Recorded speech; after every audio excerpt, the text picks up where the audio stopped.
The 1970s was not a comfortable decade for Britain. Strikes, oil crises, economic chaos, and yet, somehow, in the middle of all that turbulence, British engineers were producing some of the most daring, innovative, and truly extraordinary cars the world had ever seen. Some were bold gambles. Some were deeply flawed masterpieces. And one was pure genius. A vehicle so far ahead of its time that even today, engineers shake their heads in quiet admiration. Stay with us, because by the end of this video, you will understand exactly why that one car changed everything. Now let's begin our countdown with number 10. Number 10, Aston Allegro. We begin our countdown with a car that, for many British drivers, represents everything that went wrong with British Leyland, but also everything that was daringly different. The Aston Allegro arrived in 1973, replacing the much-loved 1100-1300, and immediately divided opinion like no other car before it. Most people remember it for the Quartic steering wheel, yes, a steering wheel shaped like a squircle, but that is where most people stop looking, and that is a genuine mistake. Because underneath all the controversy, the Allegro was a genuinely advanced small car for its time. It featured hydrogas suspension, a sophisticated interconnected fluid system that delivered a ride quality most competitors simply could not match. Would you have believed that a budget family car could ride better than many luxury saloons? And yet, here we are. The Allegro was ridiculed, yes, but its engineering bones told a very different story entirely. Number 9, Triumph Dolomite Sprint. From the ridiculous to the truly remarkable. If the Allegro was controversial, the Triumph Dolomite Sprint was something else entirely, a car that arrived in 1973 and quietly rewrote the rules of what a British family saloon could be. And most people still do not give it the credit it deserves. Here is the detail that stops most automotive historians in their tracks. The Dolomite Sprint was fitted with a 16-valve cylinder head, a single-cam unit producing 16 valves through a clever split rocker arrangement. In 1973. Let that sink in. At a time when most British family saloons were running basic pushrod engines, Triumph had engineered a solution so advanced it would take mainstream manufacturers another decade to catch up. It produced 127 brake horsepower from a 2-liter engine, making it the fastest production saloon car in Britain at the time. Would you have dared to actually drive it? Number 8, Jaguar XJ Series 2. Step up, because now we arrive at a car that completely redefined what luxury meant in a British context. The Jaguar XJ Series 2, launched in 1973, was not just a refresh, it was a bold statement of intent. Jaguar's engineering team had already produced what many considered the finest saloon in the world with the original XJ. But here is what most people completely overlook: the Series 2 took that greatness and refined it under enormous pressure.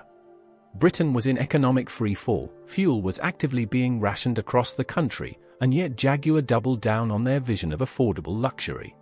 The XJ's combination of a silky smooth straight 6-independent suspension on all 4 corners, and an interior that rivaled cars costing 3 times the price was extraordinary. It set a clear template for the luxury saloon car that every manufacturer in the world was ultimately forced to study. Number 7, Lotus Elite Type 75. Now here is a name that not enough people mention when they talk about revolutionary British cars of the 70s. The Lotus Elite, the Type 75, arrived in 1974, and it was Colin Chapman doing what Colin Chapman always did, breaking every rule and getting away with it brilliantly. This was the first Lotus road car to feature a fully stressed fiberglass body shell, meaning the body itself was a structural component. There was no separate chassis underneath. That single decision made the Elite lighter than almost anything else on the road at the time.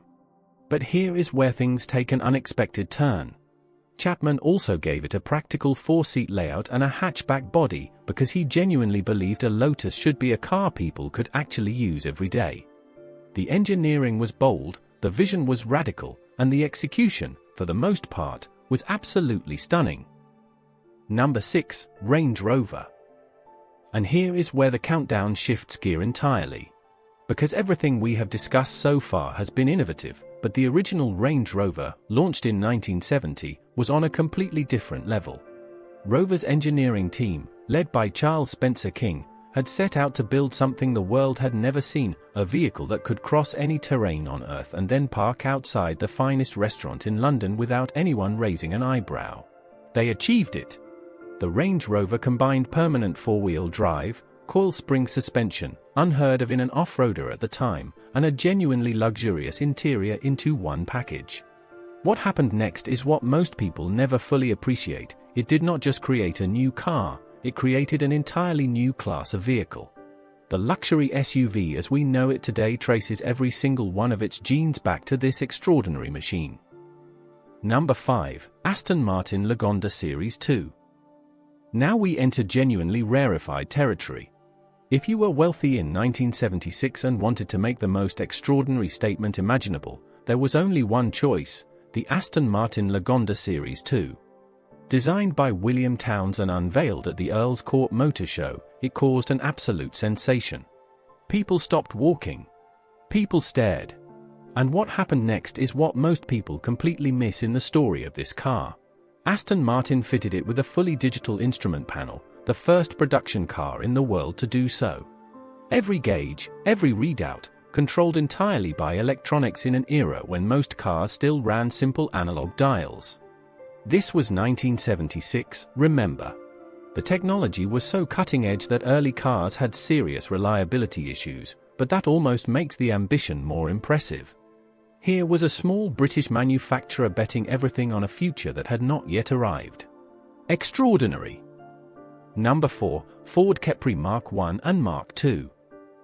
Now let us talk about a car that did something very few vehicles ever manage. It made ordinary people feel extraordinary. The Ford Capri, particularly in its Mark I and Mark II forms through the early 1970s, was not a supercar and did not pretend to be one. But that was precisely the point. Ford's team had studied what was happening in America with the Mustang and asked a dangerous question: what if British workers could feel the same way? The result was a car that gave working-class Britain access to proper sport coupe styling, sharp handling, and genuine performance at a price that did not require a bank loan. Most people overlook how culturally significant this truly was. The Capri was not just metal and wheels, it was aspiration made tangible. It outsold almost every rival and became one of the defining objects of 1970s British popular culture. Do you remember seeing one? Number 3. Rover SD1. By the mid-1970s, British Leyland desperately needed a win. In 1976, they got one, though almost nobody noticed at the time.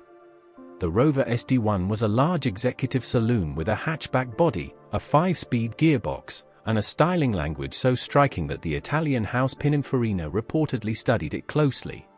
In fact, most automotive historians now accept that the SD1 directly influenced the look of the Ferrari 400, launched in the very same year. Let that detail sit with you for a moment.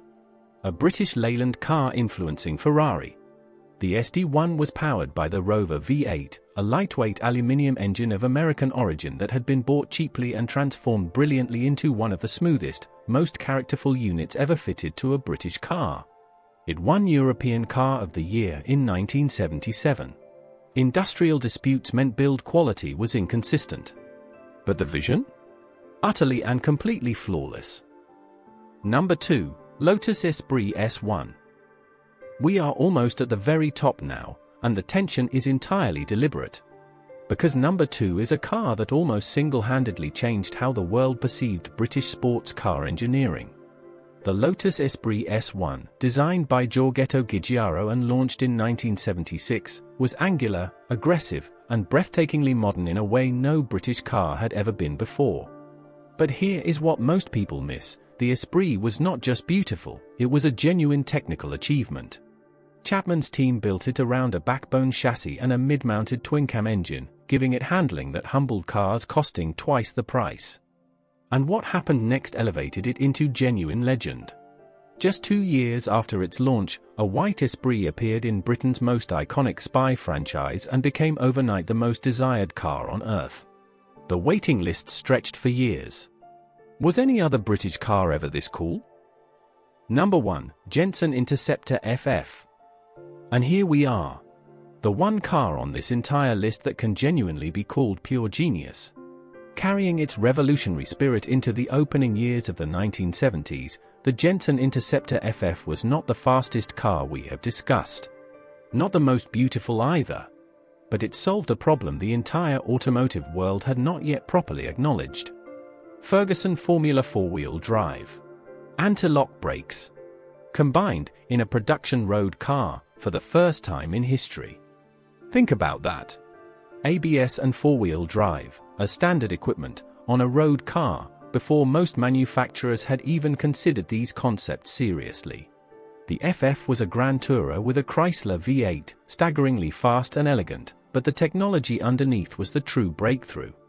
It took the mainstream automotive world 15 years to catch up. Pure genius is not always loud. Sometimes, it quietly arrives decades before anyone else is ready. The 1970s was a turbulent, painful decade for Britain. And yet, look at what was being built in the middle of that chaos. Cars that invented entirely new vehicle classes. Cars that introduced technology the world would not standardize for another decade. Cars that made working people feel alive. That legacy deserves to be celebrated. Tell us in the comments, which car on this list surprised you most? If you believe Britain's automotive heritage should be remembered, give this video a like and subscribe to Britain Rewind. More extraordinary stories are waiting. We will see you in the next one.